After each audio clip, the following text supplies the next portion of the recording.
better. I'm so happy for you, Dad. God works for his.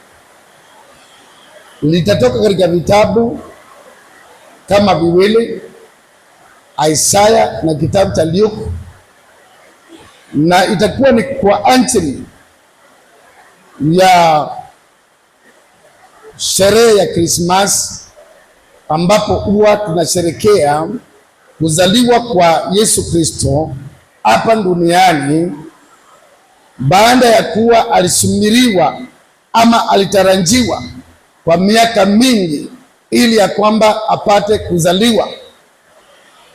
Ni kwa sababu wakati Mungu alipoziumba mbingu na nchi na akamuumba mwanadamu kwa mfano wake na kwa sura yake, na akawapa mamlaka ya kuweza kutawala angani, nchi kavu na baharini, akawapa huo uwezo wote, na wakaanza kutembea. Hawakuchukua muda wowote bila kujaribiwa na hatimaye kuanguka, na hivyo kusema walioumbwa na Mungu waongezeke na waweze kutukuzwa waliweza kuanguka, na hivyo kusema mwanadamu angeweza kutembea na Mungu tena, sababu amekwisha kuyavunja maangano katikati yake na Mungu muumba wake. Na kwa sababu hiyo Mungu, kwa sababu huwa akianza kitu anamaliza, tunamuita Alpha and the Omega, the beginning and the end. Hivyo basi hakukoma kwa mambo ya mwanadamu, bali alitafuta suluhisho ya kuweza kumrejesha mwanadamu katika njia zake, na ili apate kumpatanisha mwanadamu na yeye, ilimbidi Mungu amtoe mwanaye wa pekee Yesu Kristo anje toka mbinguni azaliwe hapa duniani kwa mujibu wa maandiko matakatifu, na kulingana na kitabu cha Amos mlango wa 3 mstari wa 7, maandiko kusema ya kwamba hakika yake Bwana Mungu atafanya jambo lolote bila kulipichua kwa manabii wake hiyo siri. Kwa hiyo basi, kabla ya Mungu kufanya chochote huwa ananena na manabii wake, na katika kule kunena na manabii wake ilimbidi awanjulishe ya kwamba wakati umefika wa kuweza kumleta mwanaye wa pekee ili auokoe ulimwengu. Na tunaangalia maandiko matakatifu katika kitabu cha Isaya, mlango wake ukiwa ni ule wa 9 na mstari wake ukiwa ni ule wa 1. Na hivyo basi itakuwa ni vyema tukishiriki neno hilo ili upate kujua jinsi Mungu alivyofanya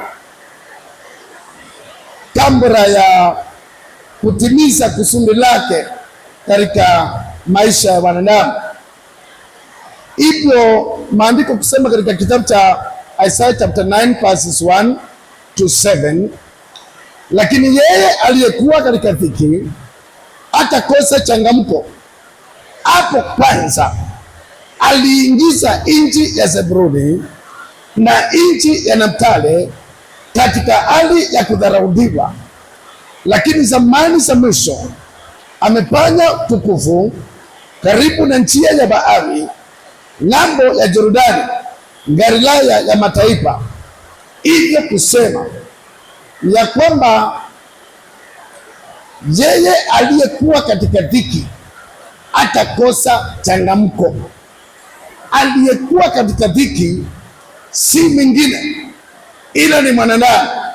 Baada ya kumwasi Mungu, aliingizwa katika dhiki.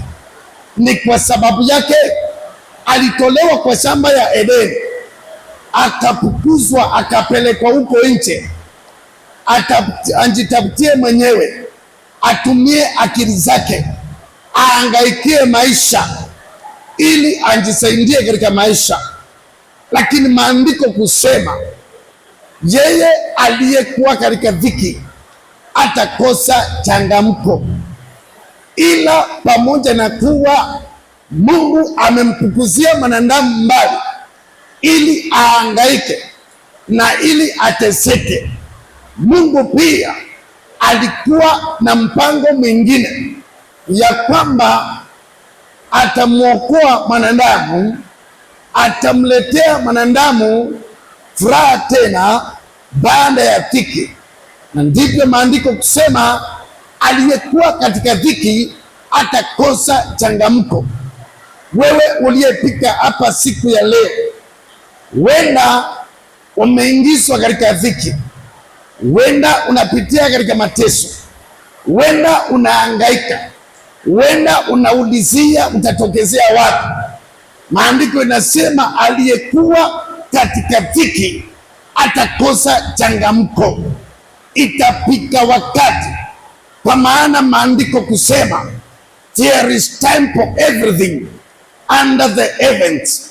Kuna wakati wa kulia na kuna wakati wa kucheka, kuna wakati wa shinda na kuna wakati wa furaha, kuna wakati wa umaskini na kuna wakati wa utajiri, kuna wakati wa kuwa chini na kuna wakati wa kuwa juu.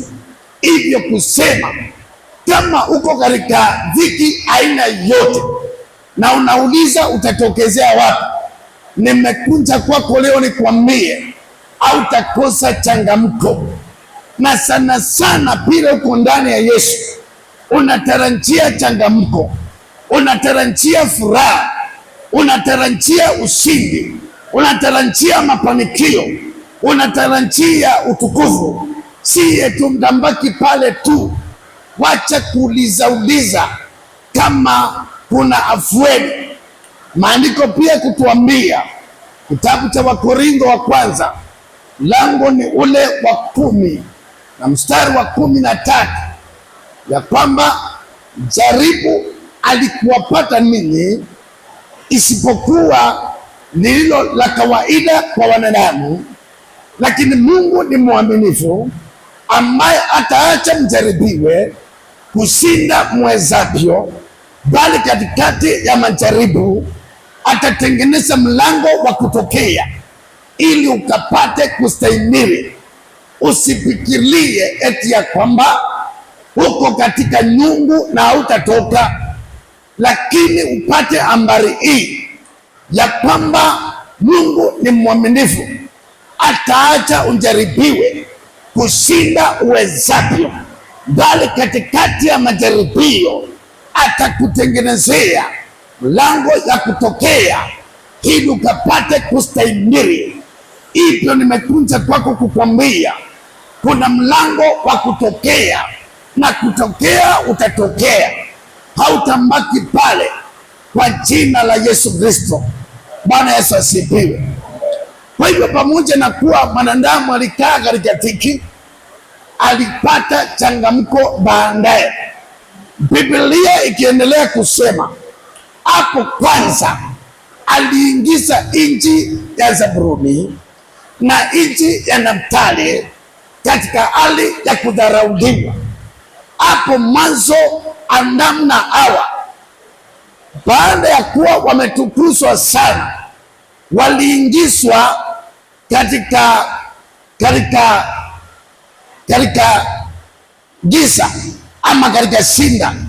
Maandiko kusema hapo kwanza aliingiza nchi ya Naftali na nchi ya Zabuloni katika hali ya kudharauliwa. Unaweza kuwa na utukufu, unaweza kuwa umepaulu, unaweza kuwa unaendelea vizuri, na Mungu wakati mwingine akaruhusu ule ufanisi wako ukaisha, akaruhusu ukaingizwa katika hali fulani. Lakini Mungu kwa maana ana mipango mizuri kwa ajili ya maisha yake, kama vile maandiko yasemavyo, kitabu cha Yeremia mlango wa 29 na mstari wa 11, ikisema, for I know the plans I have for you, plan to give you a future and a hope, not plan to destroy you. Bwana Yesu asifiwe. Hivyo nimekunja kwako nikwambie, Mungu ana mpango mzuri kwa ajili ya maisha yako. Si mpango wa kukumaliza, ni mpango wa kukuinua, ni mpango wa kukubariki, ni mpango wa kukututusa, ni mpango wa kukutoa sehemu na kukupeleka sehemu nyingine. Bwana Yesu asifiwe. Kwa hivyo nchi ya Zabuloni na nchi ya Naftali utailinganisha na Adamu na Hawa waliokuwa katika shamba ya Edeni, kulikokuwa na kila aina ya miche na matunda na dhahabu na vitu vizuri, na chochote walichohitaji walipata katika shamba ya Edeni. Lakini baadaye wakapukuzwa, wakatolewa kule, baada ya kumwasi Mungu, wakaingia katika hali ya kudharauliwa, hali ya kufuuzwa, hali ya kuonewa, hali ya mateso, hali ya dhiki, hali ya aibu. Unaweza kuwa umeingizwa katika hali kama hiyo. Niko na habari njema kwako, maandiko ikisema kwamba Zabuloni na Naftali waliingizwa katika hali ya kudharauliwa, lakini mwisho wake watakuwa na utukufu mwingi. Haijalishi hali yako ya sasa unaoipitia. Biblia ikisema pia katika kitabu cha Warumi mlango wake ukiwa ni ule wa 8 na mstari mmoja kati ya mlango wa 8, inasema ya kwamba ile utukufu ambao unakunja hauwezi ukalinganishwa na hali unaopitia. Yaani ile hali ya shinda unaopitia sasa haiwezi ikalinganishwa na ule utukufu unakunja. Kama ungelijua, ungeliendelea kujitolea kwa Bwana, ungeliendelea kumwabudu Mungu, ungeliendelea kumnyenyekea Bwana wa majeshi, ungeliendelea kuliinua jina lake, au ungekomeshwa na mtu yeyote. Ni kwa maana utukufu unaokunja hauwezi ukalinganishwa na hali ya mateso na dhiki unaopitia. Haijalishi unatosana namna gani, haijalishi unapitia nini, haijalishi kuko namna gani. Nimekunja na habari njema ya kusema ya kwamba kuna utukufu unaingia, hautalinganishwa na hali ulio naye. Ule utukufu unakunja, utakuinua kabisa, utakuweka mahali fulani, na utajua hakika Muumba wako na Mungu wako hajakuacha, kama vile alivyoahidi ya kwamba I shall never leave you nor forsake you, kulingana na kitabu cha Joshua mlango wa 1 na mstari wa 5. I shall never leave you nor forsake you. God will never leave us nor forsake us. He is ever with us. Katika kitabu cha Matthew chapter number 28 pale mwisho inasema kwamba nitakuwa nanyi mpaka mwisho wa dahari. Yaani ataendelea kuwa pamoja nasi. Mungu wetu hatawahi tuacha, ataendelea kukaa pamoja nasi. Kitabu cha Yohana mlango wa 10 kuanzia mstari wa 27 anasema wale waliwekwa katika mikono yake, hakuna mtu atawatoa pale. Baba yetu aliye mbinguni aliyempatia mwanaye Yesu Kristo ni mkuu kuliko wote, na hakuna mtu anaweza kuwatoa katika mikono ya Mungu Baba. Kwa hivyo nimekuja nikwambie, tuko katika mikononi mwa Mungu, and all is well with us. Wakati mwingine inaweza ikaruhusiwa watu chezee kidogo kidogo, Mungu akiwatazama na kuangalia, lakini wakati atakapotokezea na anze kazi yake, hawatapata mahali watakapotulia, kwa maana wataangamizwa wote.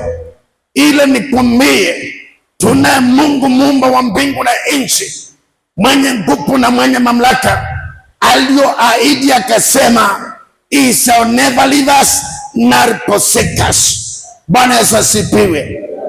Kwa hivyo basi, maandiko ikisema ameipenya tukufu karibu na njia ya bahari, ng'ambo ya Jordani, na wewe na mimi tunajua ng'ambo ya Jordani ni Kanaani, yaani kule ambako Mungu alikoandaa ili ya kwamba akisha tupeleka kule apate kutuinua. Maandiko inasema ni Galilaya ya mataifa. Katika kitabu hicho hicho mstari wa 2 ukisema kwamba watu wale waliokwenda katika giza wameona nuru kuu, wale waliokaa katika nchi ya uvuli wa mauti nuru imewaangazia.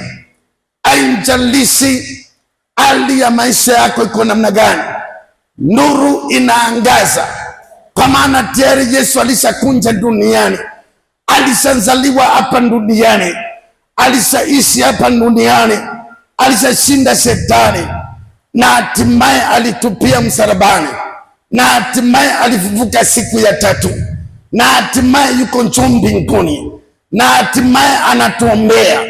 Kwa hivyo ni kusema kwamba ibilisi ako chini nyayo zetu. Biblia ikiendelea kusema, Bwana akamwambia Bwana wangu, ukaketi mkono wangu wa kuume mpaka wakati ambapo nitakapowatia maadui wako kuwa chini ya nyayo zangu. Hivyo ni kusema kwamba haijalishi wanakutesa namna gani, lakini uendelee kukaa na huyo Mungu katika maisha yako, ili ya kwamba akuwekee kila adui chini ya nyayo zake, sababu yeye ni mwaminifu, atakupigania vita. Biblia ikisema kwamba vita ni vyake, vita sio vyetu, tunaachia mbele za Bwana. Wenda hatuwezi kushindana na wao. Hata Waisraeli walipewa mataifa 7 yaliyo na nguvu kualiko, kitabu cha Deuteronomy chapter number 7. Na hivyo basi maandiko inasema waliambiwa hata kama hawa mataifa 7 yana nguvu kuwashinda, ila Mungu akasema kwamba nitawafukuza. Hivyo nije kwako nikwambie, hata kama wanakaa kukushinda, Mungu atawafukuza. Hawakushinda Mungu. Hata kama wanakaa kukushinda, labda uwezi ukashinda shetani, lakini Mungu alishinda shetani. Atakushindadia, atakuwezesha, utatokezea mshindi, ibilisi chini ya nyayo zako. Bwana Yesu asifiwe. Kwa hivyo nimekuja na habari hiyo kukwambia, haijalishi hali yoyote unaopitia, kaa ndani ya Yesu, usimbanduke pale. Hapo ndipo utapata ushindi. Kitabu pia cha James chapter 4 verse 7 kikisema, stand with God, rebuke the devil and he shall flee from you. Ibilisi hakuwezi, ibilisi haniwezi. For greater is Jesus Christ who is in our lives than the devil who is in the world. Bwana Yesu asifiwe. Biblia inasema aone wa dunia wananena mambo ya dunia. Sisi tunatokana na Mungu, na kile kinachotokana na Mungu kinashinda ulimwengu. Bwana Yesu asifiwe. Usindanganyike wakati wowote. Ndio wanajua kustua, wanajua kuongopesha, lakini kushinda hawawezi wakashinda.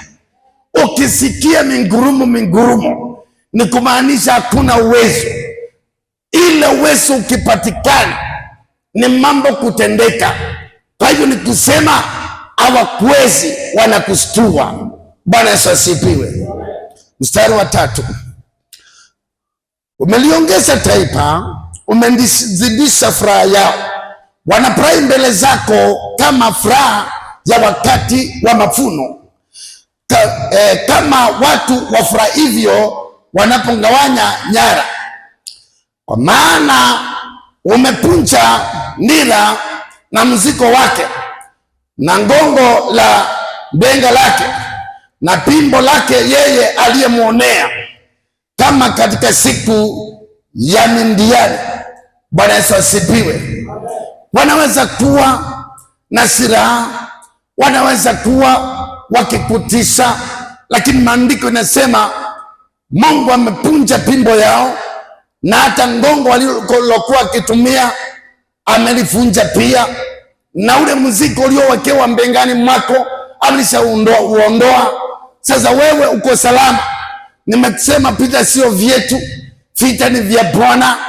Uwezo wake unatosha, nguvu zake zinatosha, ukuu wake unatosha, utukufu wake unatosha. We are not afraid.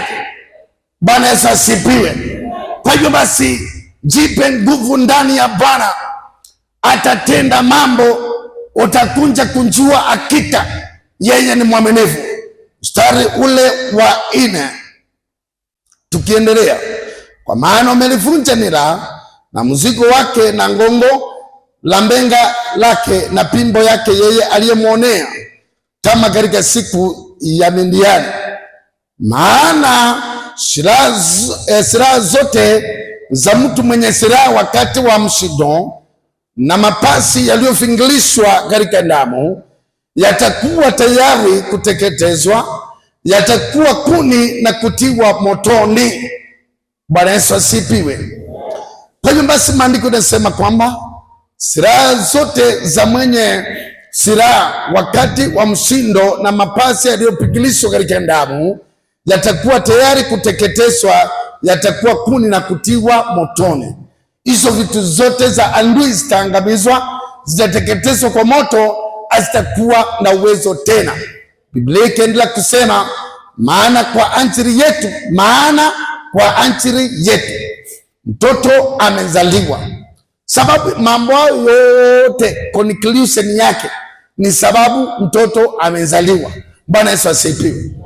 Ndipo nikasema kwamba hapo awali, kabla Yesu kuzaliwa duniani, watu waliishi maisha ya shinda, maisha ya mateso, maisha ya dhiki, maisha ya kutokunjua mahali pa kutokezea. Lakini maandiko yanasema hizo mambo zote za ibilisi, vile alivyoangamiza wanadamu, hatimaye ilikamilika wakati ambapo, mstari wa 6 ikisema, kwa maana kwa ajili yetu amezaliwa, tumepewa mtoto mwanamume, na uwezo wa kifalme utakuwa begani mwake, naye ataitwa jina lake Mshauri wa Ajabu, Mungu mwenye nguvu, Baba wa milele, Mfalme wa amani. Sema amen. Kwa hivyo basi, wakati huyu mtoto Yesu Kristo alipozaliwa nyakati zile hapa duniani, baada ya unabii ambao tunataja, hivyo basi shetani mwisho wake ulipika hapa. Huwa nasema kuzaliwa kwa Yesu Kristo ni mpaka katikati ya Old Testament and the New Testament. Ni mpaka katikati ya kudhulumiwa, kuteseka, kuhangaika na kuonewa kwa manadamu na utukufu wa manadamu. Bwana Yesu asifiwe. Kwa hivyo Yesu alipozaliwa alikuja kumalizana na kazi za shetani. Alikuja, maandiko yakisema, na uweza wa kifalme ulikuwa begani mwake, na akaitwa mshauri wa ajabu, akaitwa Mungu mwenye nguvu, akaitwa Baba wa milele, na akaitwa mfalme wa amani. Bwana Yesu asifiwe. Sasa kama uko na mambo hayo yote ndani yako, if God be for you, who can be against you? In the book of Romans chapter 8 verses 31. Hivyo kusema, ikiwa aliye ndani yako ana uweza wa kifalme, ikiwa aliye ndani yako ana uwezo wa kifalme, na huo uwezo wa kifalme uko katika mbenga yake, naye anaitwa mshauri wa ajabu aliye katika moyo wako, anaitwa Mungu mwenye nguvu aliye ndani yako, na anaitwa mfalme, na anaitwa Baba wa milele na mfalme wa amani. If God be for you, who can be against you? Bwana Yesu asifiwe. Biblia ikiendelea kusema maongeo ya enzi yake na amani hayatakuwa na mwisho kama, na katika kiti cha enzi cha Daudi na ufalme wake, kuuthibitisha na kuutengemeza kwa hukumu na kwa haki, tangu sasa hata milele. Wipo wa Bwana wa majeshi ndio utakaotenda hayo. Bwana Yesu asifiwe. Kwa maneno haya umekwisha kunjua tayari Yesu alitambiriwa ya kwamba atakunja, na uwezo atakaokuwa nao, na hata jina lake na ukuu atakaokuwa naye atakuwa ni Mungu. Na kwa hayo kusema, iliahidiwa na hatimaye ikatimizwa. Nikiomba twende moja kwa moja katika kitabu cha Luka, katika mlango wa kwanza na mstari kuanzia wa 26, ili tuone unabii huu ukitimia uliotamiliwa nyakati zile kuhusu kuzaliwa kwa Yesu Kristo. Hivyo kusema katika kitabu hiki cha Luke chapter 1 verses 26 na kuendelea, kwa maneno yafuatayo: mwezi wa 6, malaika Gabrieli alitumwa na Mungu kwenda katika mji wa Galilaya, jina lake Nazareti, kwa mwanamwali bikira aliyekuwa amepozwa na mtu jina lake Yusufu, wa mbali ya Daudi, na jina lake bikira huyo ni Miriamu. Akaingia nyumbani kwake, akasema, salamu, uliyepewa neema, Bwana yu pamoja nawe. Naye akafadhaika sana kwa ajili ya maneno yake, akawaza moyoni, salamu hii ni ya namna gani? Malaika akamwambia, usiogope Miriamu, kwa maana umepata neema kwa Mungu. Tazama, utachukua mimba na kuzaa mtoto mwanamume, na jina lake utamuita Yesu. Huyu atakuwa mkuu, ataitwa Mwana wa Aliye Juu, na Bwana Mungu atampa kiti cha enzi cha Daudi baba yake. Atamiliki nyumba ya Yakobo hata milele, na ufalme wake utakuwa hauna mwisho. 34. Miriamu akamwambia malaika, litakuwaje neno hili, maana sijui mume? Malaika akamjibu akamwambia, Roho Mtakatifu atakunjilia juu yako, na nguvu zake aliye juu zitakufunika kwa kivuli. Kwa sababu hicho kitakachozaliwa kitaitwa kitakatifu, mwana wa Mungu. Bwana Yesu asifiwe. Basi maandiko yanasema kwamba wakati ambapo wakati ambapo Elizabeth akiwa na miezi 6 ya mimba aliyokuwa naye, basi Mungu alituma toka mbinguni malaika Gabrieli. Malaika Gabrieli huwa ni wa habari njema, ili aende mpaka Nazareti kwa binti mmoja ambaye alikuwa amepozwa na Yusufu wa mbari ya Daudi, ili apeleke habari njema ya kwamba Miriamu atapata mimba, na kisha pata mimba itakuwa ni kwa uwezo wa Roho Mtakatifu. Lakini kuna neno ili. Miriamu akauliza yule malaika aliyemwendea, jambo hili litakuwaje na mimi simjui mume? Kuna ile tunaita kawaida ya binadamu, na nitaomba ufungue masikio yako vizuri, kwa maana nataka nikuingize katika another realm, ama kwa ulimwengu mwingine wa roho. Akauliza, litakuwaje jambo hili na mimi simjui mume? Kawaida ya watoto kuzaliwa huwa ni sharti kuwe na mume na mke wa wanadamu. Mwanamume wa binadamu anaishi aliye na mwili na damu, na mwanamke pia aliye na mwili na damu, ndio wanaleta mtoto duniani.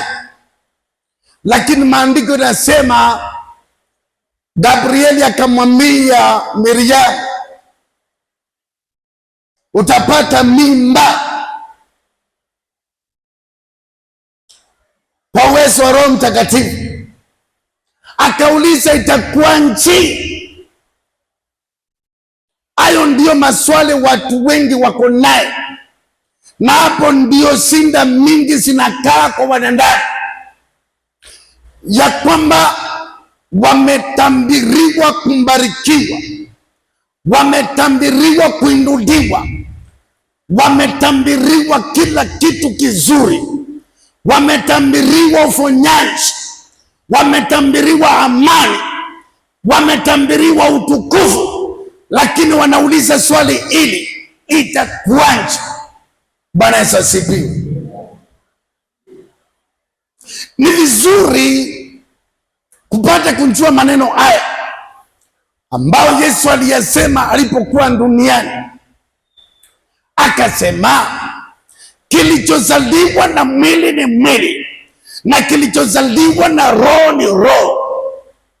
Hivyo niseme ya kwamba kitu cha mwili kinaweza kupatikana kwa njia ya mwili. Njia ya mwili ni kutumia mbinu za kwa kawaida za wanadamu, zile huwa wanatumia. Pile huwa wanapata vitu, pile huwa wanafanya kazi mpaka mwisho wa mwezi wapate mshahara. Wanapata mshahara baada ya siku 30. Wanasema wamefanyia kazi. Lakini nije kwako nikwambie, when God is involved, we don't need the physical body, we need the spiritual body. Kuna spiritual things na physical things. Wakati umekuja mbele za Mungu, Biblia ikisema, Warumi mlango wa 10 mstari wa 17, faith comes by hearing, and by hearing the word of God. Imani chanzo chake ni kusikia, na kusikia utokana na neno la Kristo. nimesema katika kila jaribu kuna mlango wa kutokea. Even if you don't see a way out, you should believe to see or to get the way out. Bwana Yesu asifiwe. Bora tu umesikia kuna mlango wa kutokea, you should only believe and you see the way out. Bwana Yesu asifiwe. Hata kama haujaona, ni sharti uamini ili itendeke. Ni kupitia kwa imani yako Mungu waanza kufanya kazi katika maisha yako. Na ndio maana watu wengi wamebaki wamesikiliwa, sababu yake hawajaingia katika ulimwengu wa roho wa kuweza kupata vitu kutoka kwa Mungu.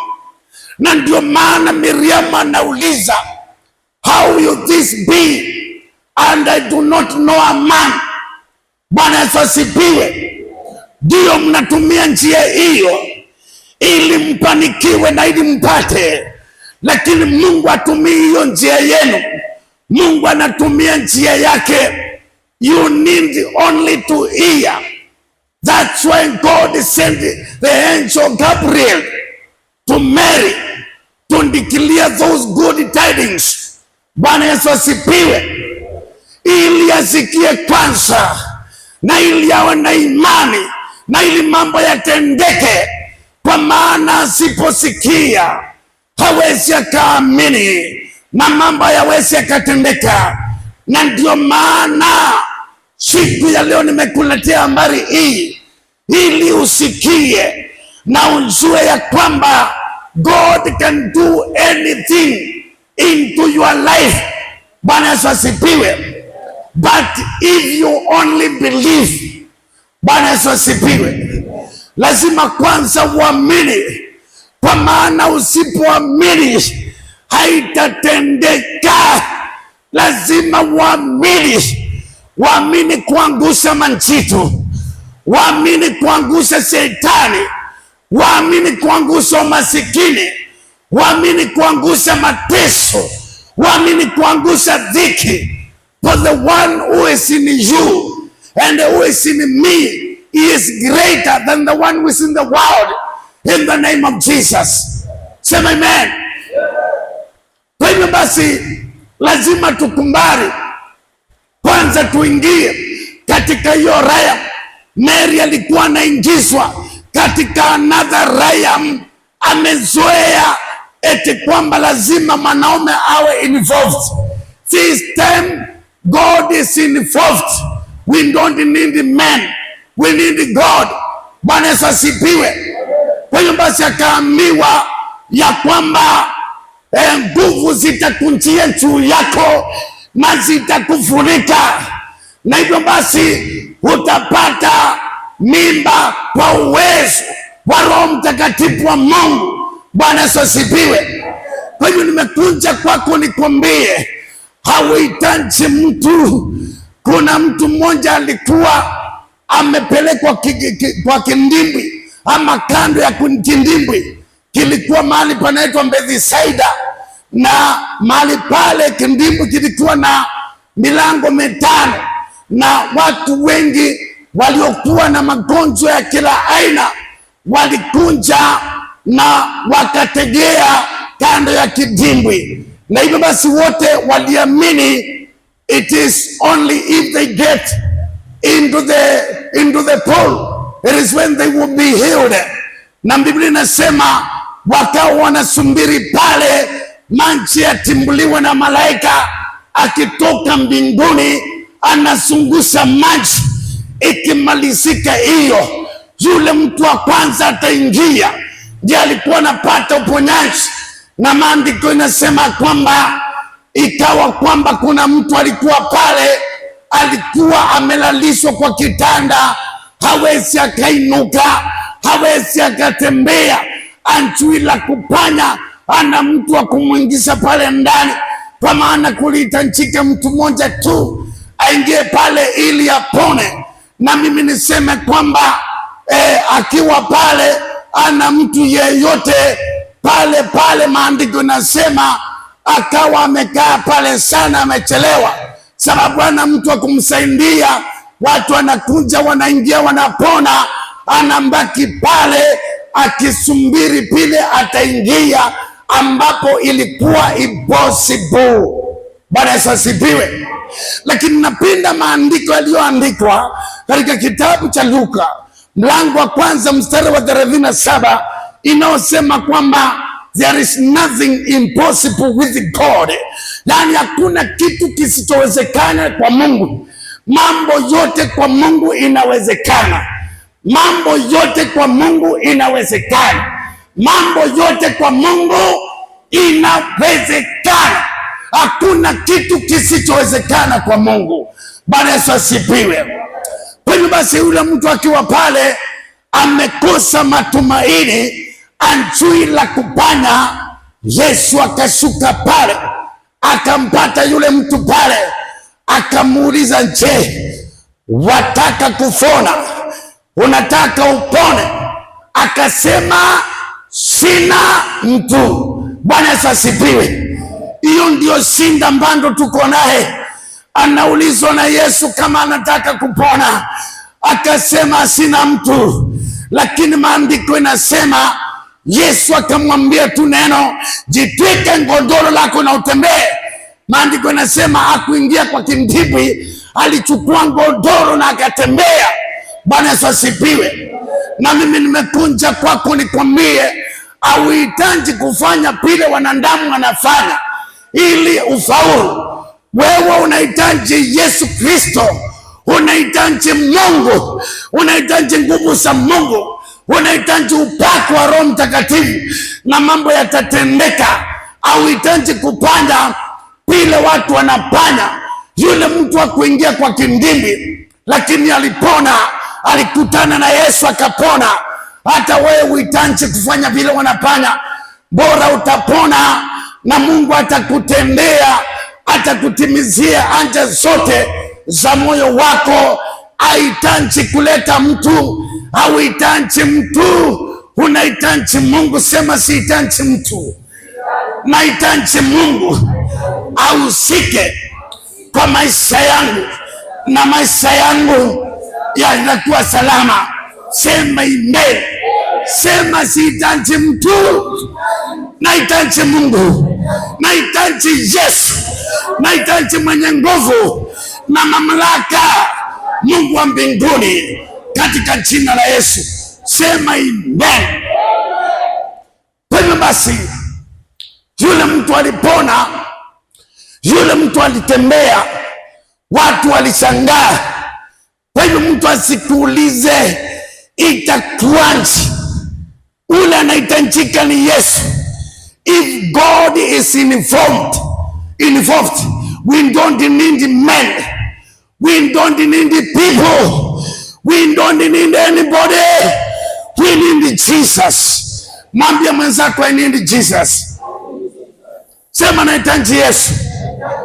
Hivyo kusema unahitaji Yesu upate kazi, unahitaji Yesu upate pesa, unahitaji Yesu upauru maishani, unahitaji Yesu upone, unahitaji Yesu uinuliwe, unahitaji Yesu katika mambo yote. Au wanaokusumbua wewe, unahitaji tu Yesu ili awashughulikie. Hauhitaji mtu yeyote, uhitaji kujuana na mtu mwenye nguvu, uhitaji kujuana na yote. You need Jesus. Sema nahitaji Yesu. Biblia ikisema pia katika kitabu cha Yohana wa kwanza mlango wa 3 na mstari kuanzia wa 8, for this reason Jesus Christ was manifested so as to destroy the works of the devil. Bwana Yesu asifiwe. Kwa sababu Yesu mwana wa Mungu alidhihirishwa ili kuzipunja ila zote za shetani, ila zote za mapepo, ila zote za laana, ila zote zashinda. Bwana Yesu asifiwe. Kwa hivyo tunahitaji Yesu, ndio maana Yesu alizaliwa. Naomba tuendelee tena. Tazama jamaa yako Elisabethi, naye amechukua mimba ya mtoto mwanamume katika uzee wake, na mwezi huu ni mwezi wake wa 6 kwake yeye aliyeitwa tasa. Bwana Yesu asifiwe. Mwezi huu ni mwezi wake wa 6 kwake yeye aliyeitwa tasa. Mstari wa 37 naupenda sana, inasema kwa maana hakuna neno lisilowezekana kwa Mungu. Kwa maana hakuna neno lisilowezekana kwa Mungu. Bwana Yesu asifiwe.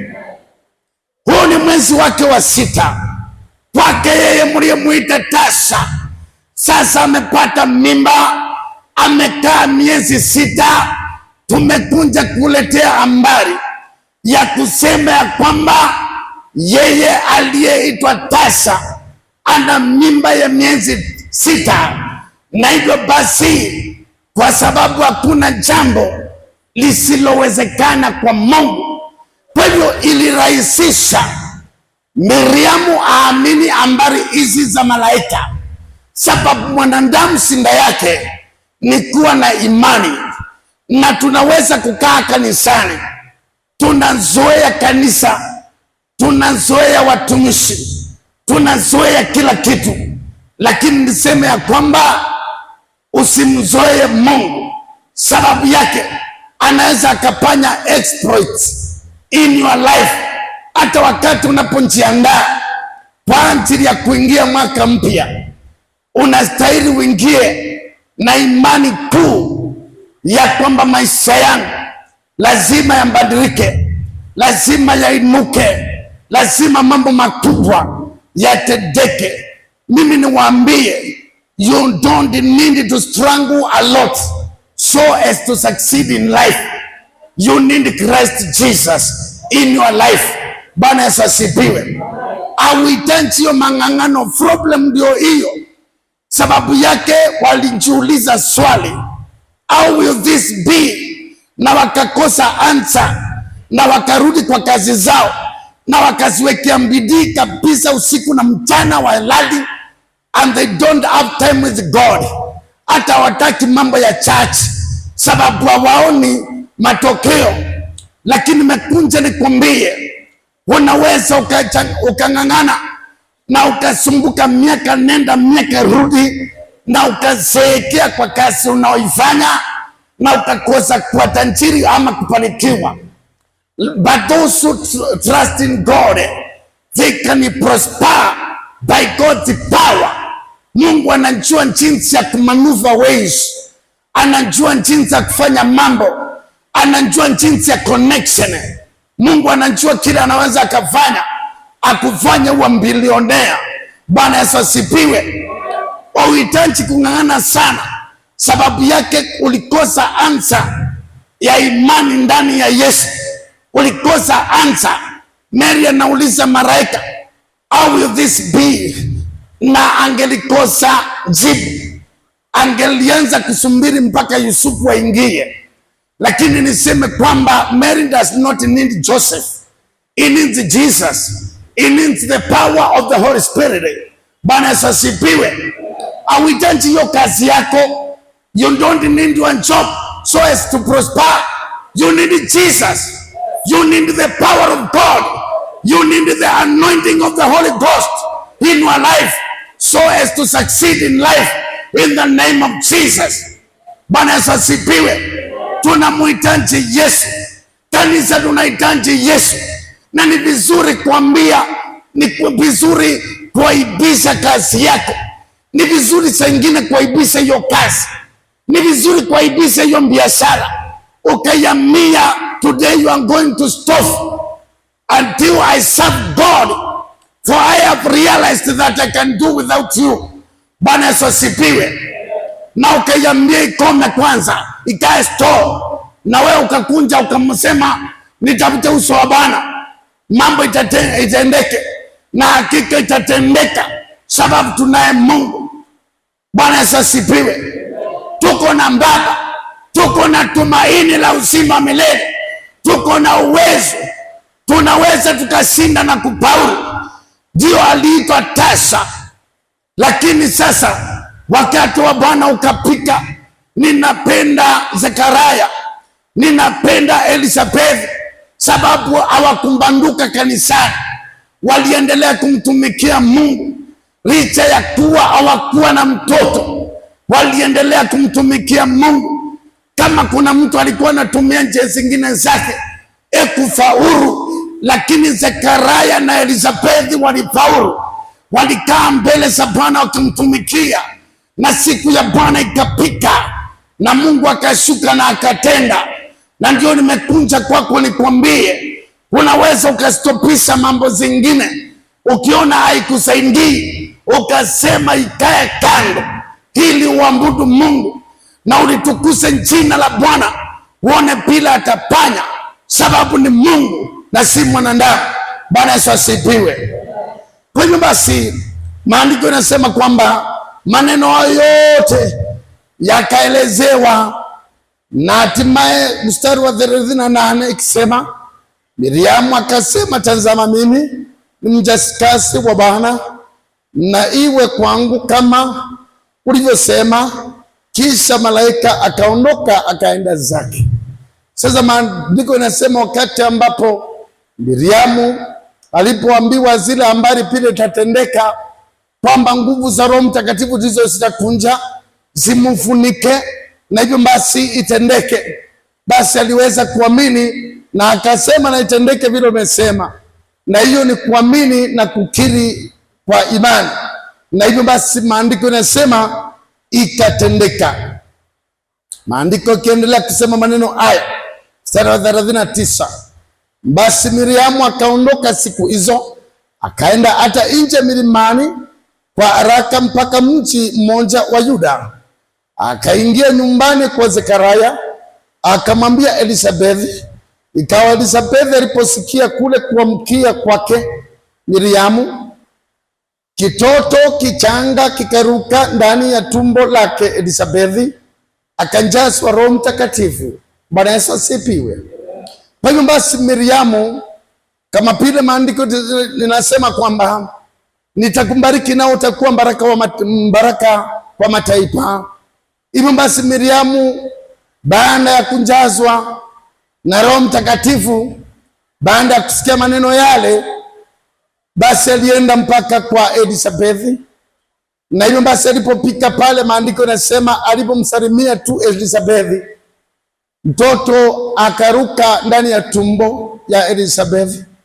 Na maandiko yanasema Elizabeth akanjazwa na Roho Mtakatifu. Kwa hivyo Miriamu alimpelekea Elizabeth nguvu za Roho Mtakatifu. Bwana Yesu asifiwe. Kwa hivyo basi Mungu anaweza akakubariki na ukawa baraka kwa watu wengine.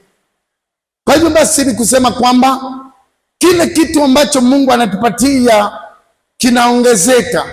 Ndivyo huwa tunasema kwamba ya kwamba Mungu alitupatia uwezo wa kuongezeka, na ndio maana Miriamu anaenda kwa Elizabeth na kusababisha nguvu za Roho Mtakatifu zikamjaza. Hata mtoto aliyekuwa ndani akanjazwa na nguvu za Roho Mtakatifu. Mstari wa 42 ikisema kwamba akapasa sauti kwa nguvu akasema, umbarikiwe, umembarikiwa wewe katika wanawake, na uzao wa tumbo lako umembarikiwa. Limenitokea neno hili, hata mama wa Bwana wangu aninjie mimi. Maana sauti ya kuamkua kwako ilipoingia masikioni mwangu, kitoto kichanga kiliruka kwa shangwe ndani ya tumbo langu. Sema kwamba the manifestation of the Holy Spirit is joy. Hivyo basi mtoto akafurahi ndani ya tumbo, ni kwa sababu amesikia, amenjazwa na Roho Mtakatifu. Miriamu akasema, moyo wangu wamwadhimisha Bwana, na roho yangu imefurahia Mungu mwokozi wangu, kwa kuwa ameutazama unyonge wa mjakazi wake. Kwa maana tazama, tokea sasa vizazi vyote wataniita mbarikiwa, kwa kuwa mwenye nguvu amenitendea makuu, na jina lake ni takatifu. Na rehema zake undumu vizazi hata vizazi kwa hao wanaomcha. Ndarudia mstari wa 50. Na rehema zake za ndumu vizazi hata vizazi kwa hao wanaomcha. Rehema za Mungu zina ndumu kutoka vizazi mpaka vizazi vingine kwa wale wanaomcha ama kumwabudu. Amepanya nguvu kwa mkono wake, amewatawanya walio wa kiburi katika mawazo ya mioyo yao. Amewaangusha wakuu katika viti vyao vya enzi, na wanyonge amewakweza. Wenye njaa amewashibisha mema, na wenye mali amewaondoa mikono mitupu. Amemsaidia Israeli mtumishi wake, ili kukumbuka rehema zake, kama alivyowaambia baba zake zetu Ibrahimu na uzao wake hata milele. Biliamu akakaa naye kadiri ya miezi mitatu, kisha akarudi kwenda nyumbani kwake. Ikawa siku ya kuzaliwa kwake ya kuzaa kwake, Elisabethi alizaa mtoto mwanamume. Bwana Yesu asifiwe. Tukienda mlango wa pili kwa habari za bado kuzaliwa kwa Yesu Kristo, kwa maneno yafuatayo: siku zile amri ilitoka Kaisaria Augusto ya kwamba iandikwe orodha ya majina ya watu wote wa ulimwengu. Orodha hii ndiyo ya kwanza iliyoandikwa hapo Kirenio alipokuwa liwali wa Shamu. Watu wote wakaenda kuandikwa, kila mtu mjini kwao. Yusufu naye aliondoka Galilaya toka mji wa Nazareti, alipanda kwenda Uyahudi mpaka mji wa Daudi uitwao Bethlehemu, kwa kuwa yeye ni mwambari ya jamaa ya Daudi, ili aandikwe pamoja na Miriamu mkewe, ambaye amempoza naye ana mimba. Ikawa katika kukaa huko, siku zake za kuzaa zikatimia, akazaa mtoto akamzaa mwanawe kifungua mimba, akampika nguo za kitoto, akamlaza katika ori la kulia ng'ombe, kwa sababu hawakupata nafasi katika nyumba ya wageni. Na katika nchi ile kulikuwako wachungaji waliokaa makondeni kulinda kundi lao kwa zamu usiku. Malaika wa Bwana akawatokea ghafla, utukufu wa Bwana ukawang'aria pande zote, wakaingiwa na hofu kuu. Malaika akawaambia, msiogope, kwa kuwa mimi nimewaletea habari njema ya furaha kuu itakayokuwa kwa watu wote. Maana leo katika mji wa Daudi amezaliwa kwa ajili yetu Mwokozi, ndiye Kristo Bwana. Na hii ndiyo ishara kwenu, mtamkuta mtoto mchanga amepikwa nguo za kitoto, amelala katika ori la kulia ng'ombe. Mara walipokuwapo pamoja na huyo malaika, wingi wa jeshi la mbinguni wakimsifu Mungu na kusema, Atukuzwe Mungu juu mbinguni na duniani, iwe amani kwa watu aliowaridhia. Ikawa malaika hao walipoondoka kwenda zao mbinguni, wale wachungaji waliambiana, haya na twendeni mpaka Bethlehemu tukalione hilo lilofanyika alilotujulisha Bwana. Wakaenda kwa haraka, wakamkuta Miriamu Yusufu na yule mtoto mchanga amelala orini. Walipomwona wakatoa ambari walioambiwa juu ya huyo mtoto. Wote waliosikia wakastaajabu kwa hayo walioambiwa na wachungaji. Lakini Mariamu akayaweka maneno hayo yote akiyafikiri moyoni mwake. Wale wachungaji wakarudi huku wakimtukuza Mungu na kumsifu kwa mambo yote walioyasikia na kuyaona kama walivyoambiwa.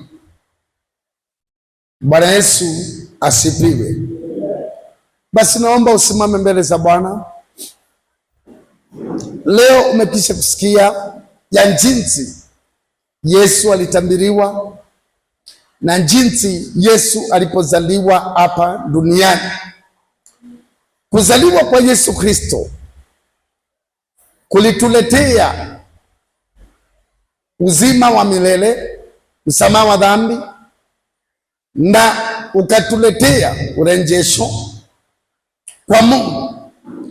Kwa maana maandiko pia kusema katika kitabu cha Yohana mlango wa 3 mstari wa 16, kwa maana jinsi hii Mungu aliupenda ulimwengu hata akamtoa mwanaye wa pekee, ili amwaminie asipotee, mbali awe na uzima wa milele. Kwa hivyo basi, kulingana na kule tulikoanzia kitabu cha Isaya mlango wa 9 kuanzia mstari wa 1, ya kwamba tumepewa mtoto mwanamume na uwezo wa kifalme uko katika mbenga yake. Yeye ni mshauri wa ajabu, Mungu mwenye nguvu na mfalme wa amani. Enzi na maongeo yake hayana mwisho. Nilete habari njema kwa kukamilisha kwa kusema, Yesu huyo aliyezaliwa hapa duniani aliishi kama sisi. Tunaposoma mlango wa 4 wa Mathayo, tunamwona akienda kujaribiwa na shetani kwa majaribu 3, lakini akishinda shetani. Jaribu la kwanza likiwa sababu Yesu alikuwa amefunga siku 40 bila kula chakula, akaambiwa kuwa wewe ndio mwana wa Mungu, badilisha mawe haya awe mkate. Akinjibu shetani na kumwambia, mwanadamu hataishi kwa mkate peke yake, bali kwa kila neno litokalo katika kinywa cha Mungu. Akamjaribu tena jaribu la pili, akimwambia, basi sababu imeandikwa ya kwamba Mungu ameangiza malaika zake, mikononi mwao watakuchukua, usije ukagongwa na mawe. Panda hapa juu na ujitupe chini. Yesu akamwambia shetani, imeandikwa, usimjaribu Bwana Mungu wako. Kukoma hapo, akaenda ya mwisho kwa kuambiwa, basi kwanza akaonyeshwa miliki ya dunia na akaambiwa ya kwamba uniabudu nami nitakupatia vitu hivi vyote, kwa maana piko mikononi mwangu. Yesu akamwambia shetani, imeandikwa, utamwabudu Bwana Mungu yeye peke yake. Shetani akatoweka, kapotea, akashindwa, akaenda, na Yesu akaanza kuhudumiwa na malaika watakatifu. Kutoka hapo Yesu akaishi, akafanya miujiza, ishara na maajabu hapa duniani, na ikapita wakati akafanyika mwana kondoo kama vile ambavyo alipoonekana na John the Baptist aliitwa.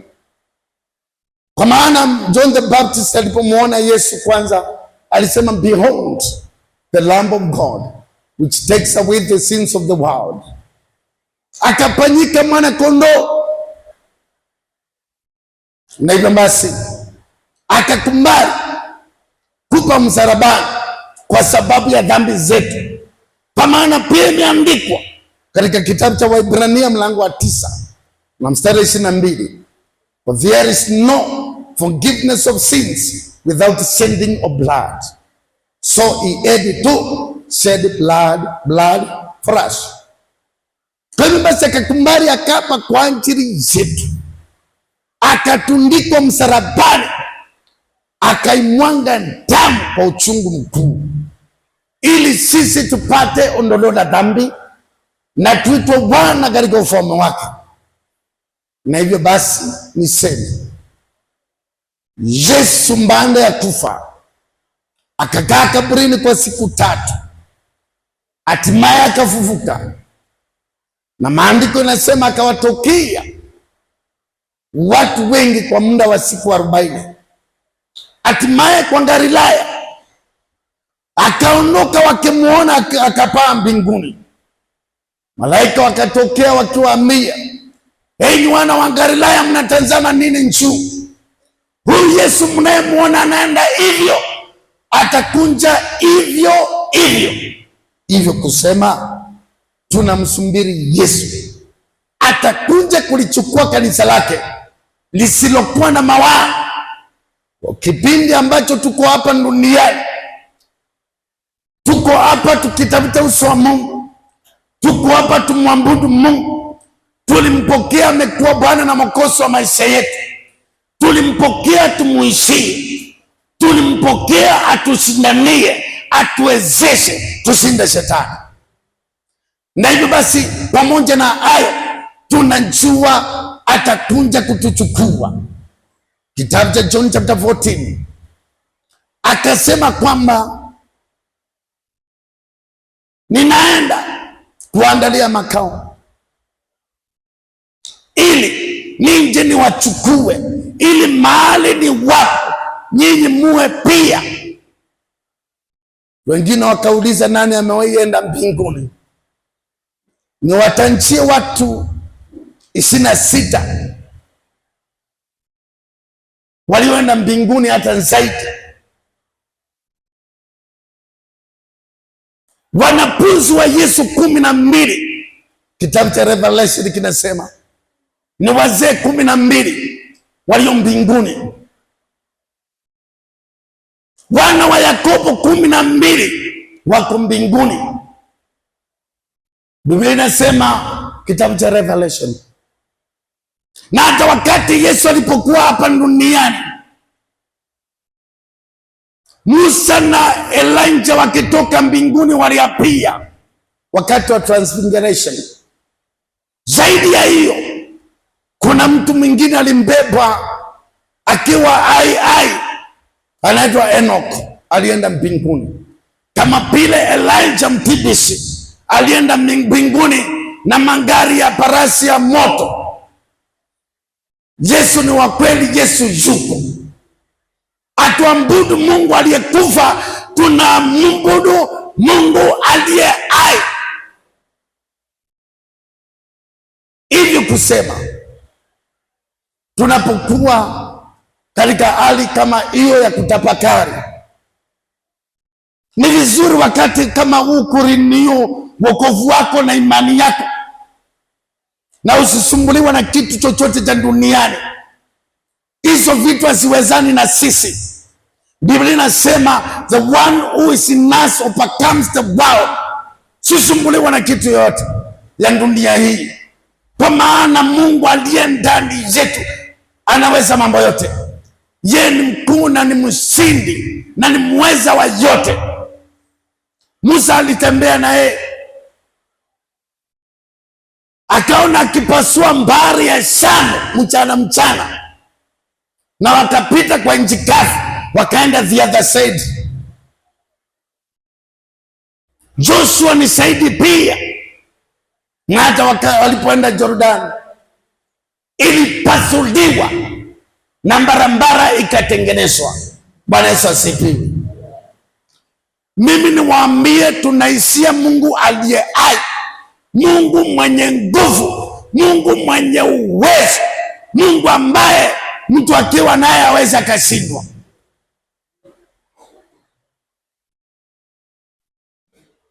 Kwa hivyo niseme ya kwamba unapotafakari mambo kama hayo, tainamisha kichwa chako tu mbele za Bwana, mwambie Yesu akunguze tena. Kama umezoea kuishi maisha ya kawaida, kama umekuwa kama Miriam kabla ya kuelezewa kile kitatendeka, anza kumbadilisha imani yako. Hata tunapojipanga kuingia katika Start Movement, hata tunapojipanga kuingia katika mwaka mpya, unastahili ujiandae sana kwa mambo ya imani. Ulete vitu katika dunia hii kwa njia ya imani. Ni kwa maana wakati utakapofanya hivyo, Mungu ataweza kuleta vitu vingi katika maisha yako. Inahitajika imani, inahitajika tu imani, na inahitajika imani. Ndipo Yesu akaambia wanafunzi wake, if you are faith like a mustard seed, you will command a hill to be removed to the sea and it will take place. Lazima uwe na imani, lazima uamini. Labda wakati fulani nilikuwa sina imani sana, mpaka siku ambaye sitawahi sahau, mwaka wa 2004 mwezi wa 7 tarehe 31, Mungu aliweza kunionyesha mwanaye Yesu Kristo, na nikamuona vizuri, nikaacha kuwa na mchezo duniani. Sababu yake nilikuwa sina thibitisho rasmi ya uwepo wa Mungu, lakini leo ninaamini na moyo wangu wote, because I saw Jesus Christ, the Son of the living God. Bwana Yesu asifiwe. Alikasema siabudu Mungu wa kumbahatisha, I saw Jesus. Bwana Yesu asifiwe. Na anatutazama hata saa hii. Ikiwa tutaweka mchezo kando na tutafute uso wake, ataonekana kwetu na atatenda mambo ya ajabu. Napenda Yeremia. Kitabu cha Yeremia mlango wa 33. Naamini mlango wa Jeremiah 33 verse 3. Call unto me and I will answer you, and I will tell you great and unknown things. Jeremiah chapter number 33 verse 3. Niite nami nitakuitikia, nitakuonyesha mambo makubwa na magumu usiyoyajua. Bwana Yesu asifiwe. Mungu atakuonyesha mambo makubwa na magumu usiyoyajua. Umezoea zile za kawaida. Kamwite kwa imani kabisa. Leo nimekuja kundisqualify bidii za watu. have come to disqualify every effort of men and to qualify Jesus Christ, the Son of the living God. Yeye anaweza. Bwana Yesu asifiwe. Sema Yesu anaweza. Sema Yesu anaweza. Yesu anaweza. Maandiko yanasema yeye huwatoa watu kutoka mapumbini na anaenda na wakaisha na wapaume. Yaani anakutoa kwa mapumbi. Na usiulize hiyo swali. Hiyo swali iliulizwa na Mary. Usiulize hiyo swali tena. How will this be? Usiulize hiyo swali. Biblia inasema alinjibiwa, na umesikia tumejibiwa. Tumeambiwa kuna nguvu zitatukalia, na Mungu hapo atatenda mambo na kitu itapatikana, mtaiona na macho. Bwana Yesu asifiwe. Kwa hivyo kuuliza how will this be ni kama haukusikia, lakini najua umesikia, na imesema waziwazi kuna nguvu zitakuja, nguvu za Roho Mtakatifu, na unaweza kuziitisha saa hii zikujaze wewe na zisababisha mambo kutendeka katika maisha.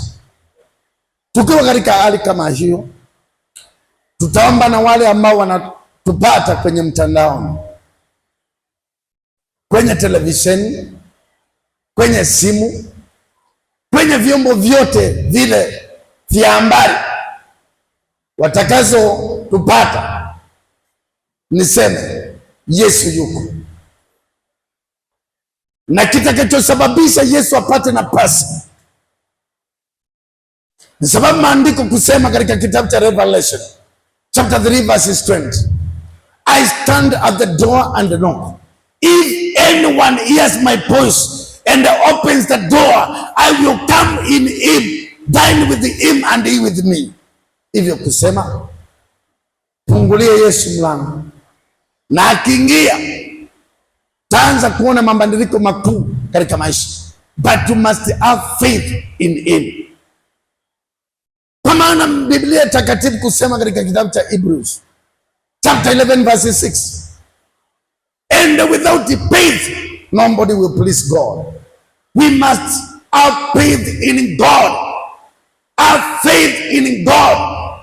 Romans chapter 10 verse 17, faith comes by hearing, and by hearing the word of God. And you have heard the word of God. Hivyo basi ufungue moyo, upokee Yesu, mambo yaanze kutendeka katika maisha. Rudia maneno haya, wewe uliye popote pale, Yesu aingie ndani afanye kazi katika maisha yako. Kwa maana maandiko kusema katika kitabu cha Warumi mlango wa 10 mstari wa 9 na wa 10 ya kwamba utakiri kwa kinywa chako ili kupata wokovu, na utaamini na moyo wako hata kupata haki. Sema, Bwana Yesu, naja kwako, ninakiri ya kwamba mimi ni mwenye dhambi. Ninajua ya kwamba Yesu Kristo mwana wa Mungu ulikufa msalabani kwa sababu ya dhambi zangu, ukafufuka siku ya tatu, ukapaa juu mbinguni. Naomba uniokoe, unisamehe dhambi zangu zote na makosa, ufute jina langu kwa kitabu cha kifo, uandike jina langu kwa kitabu cha uzima. Kutoka sasa mimi nimeokoka. Yesu ni Bwana. Kwa maana umeomba maombi hayo, tayari umeokoka na Yesu ni Bwana. Amen. One desire, Lord Almighty, on my own I cannot stand your holy presence, Lord. Be